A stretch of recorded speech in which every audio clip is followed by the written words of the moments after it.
Bagaimana pencapaian Indonesia di Paralimpiade Tokyo 2020? Kita sudah tersambung dengan Menteri Pemuda dan Olahraga Zainuddin Amali. Selamat sore Pak Menteri. Selamat sore. Sehat ya Pak? Ya Pak, ajang Paralimpiade Tokyo 2020 ini sudah dimulai sejak 24 Agustus dan juga akan berakhir nanti 5 September. Dalam ajang Paralimpiade ini Indonesia mengirimkan 23 atletnya ya Pak untuk berlaga di 7 cabang olahraga. Dan hingga hari Minggu kontingen Indonesia sudah mengantongi 1 medali perak dan 2 medali perunggu. Bicara mengenai perolehan medali, sebenarnya berapa perolehan medali yang ditargetkan dalam Paralimpiade Tokyo 2020 ini Pak?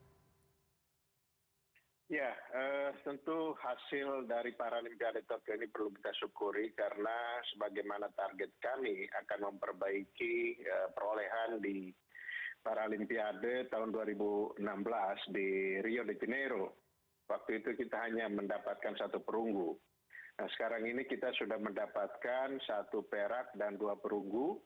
Dan masih ada pertandingan yang sedang berlangsung dan ada cabang-cabang olahraga juga yang kita punya potensi untuk bisa mendapatkan medali, misalnya di para badminton ya, para bulu tangkis, dan ada lagi di para atletik ya, yang masih ada yang lainnya.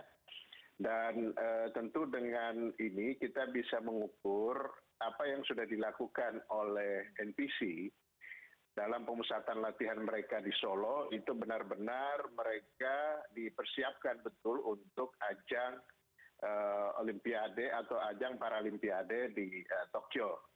Nah, kita tahu bahwa Paralimpiade ini adalah satu multi-event internasional, kasta tertinggi dari pertandingan multi-event olahraga yang pesertanya adalah mereka yang berbeda dengan peserta dari Olimpiade, yakni mereka kaum disabilitas ya. Jadi saya kira ini luar biasa perjuangan mereka, dan hari ini sudah menghasilkan 1 perak dan 3 perunggu. Ini satu prestasi yang sangat membanggakan buat kita semua, dan saya berharap masih ada lagi. Dan sesuai dengan desain besar olahraga nasional, persiapan untuk Olimpiade itu beriringan dengan Paralimpiade, karena biasanya setiap ajang Olimpiade pasti setelah itu diikuti oleh Paralimpiade. Demikian juga sampai ke tingkat nasional ya, di tingkat ASEAN, di tingkat Asia selalu begitu. Paling jaraknya 1 bulan lah. Setelah itu kemudian langsung dengan kegiatan Paralimpiade. Nah, kita berharap pembinaan kita bukan hanya tertuju kepada atlet-atlet Olimpiade, tetapi juga atlet-atlet Paralimpiade yang kita pusatkan pembinaannya di pemusatan latihan di Solo. Baik, Pak Zainuddin, luar biasa. Selamat dan semangat kepada tim Indonesia yang sedang berlaga. Kemudian tentunya berapapun medali yang diperoleh nantinya, prestasi para atlet ini perlu diapresiasi. Dari Kementerian Pemuda dan Olahraga sendiri, bentuk apresiasinya apa yang sudah dipersiapkan, Pak? Ya, saya pertama ingin menghimbau pada seluruh masyarakat Indonesia ya, memberikan penghargaan dan apresiasi kepada para atlet-atlet Paralimpiade kita. Harusnya kita juga memberikan semangat yang sama ketika kita euforia memberikan semangat dan apresiasi kepada atlet-atlet Olimpiade kita. Nah, ini saya kira pemerintah tentu tidak membeda-bedakan mana atlet Olimpiade, mana atlet Paralimpiade. Nah, apa apresiasi kita? Tentu fasilitasi dari pemerintah yang kita lakukan sejak mereka di pemusatan latihan di Solo, kemudian mereka ikut dalam kualifikasi, selanjutnya juga mereka dalam pemberangkatan, dan semua fasilitas itu kami siapkan semuanya dari Kementerian Pemuda dan Olahraga. Nah, tentu penghargaan dan apresiasinya pasti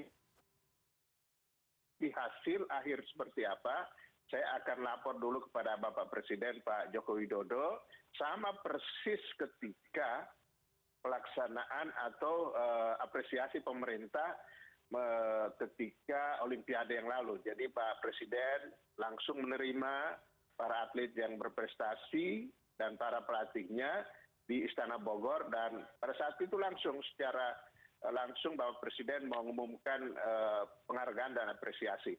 Nah, saya kira mekanismenya sama.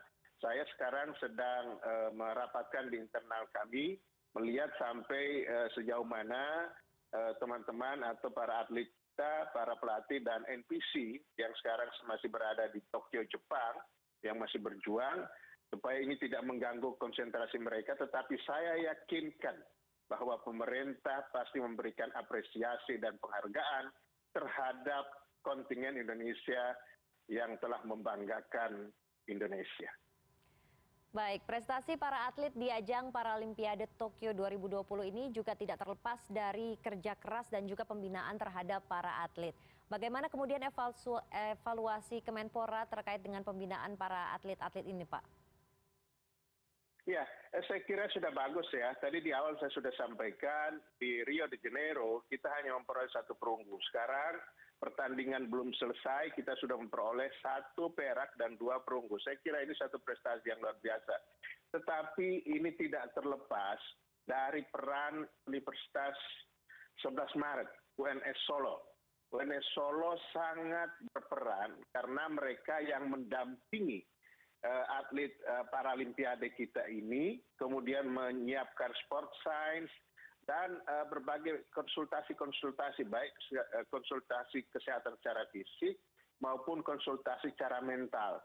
Nah, kerjasama kami dengan UNS ini, Universitas 11 Maret Solo ini, kita akan teruskan karena terbukti hasilnya bagus dan kita segera menyiapkan diri untuk Paralimpiade 2024 di Paris yang akan datang. Kita tidak boleh berlama-lama karena kualifikasi pasti akan sudah mulai, waktunya sangat singkat, tinggal 3 tahun.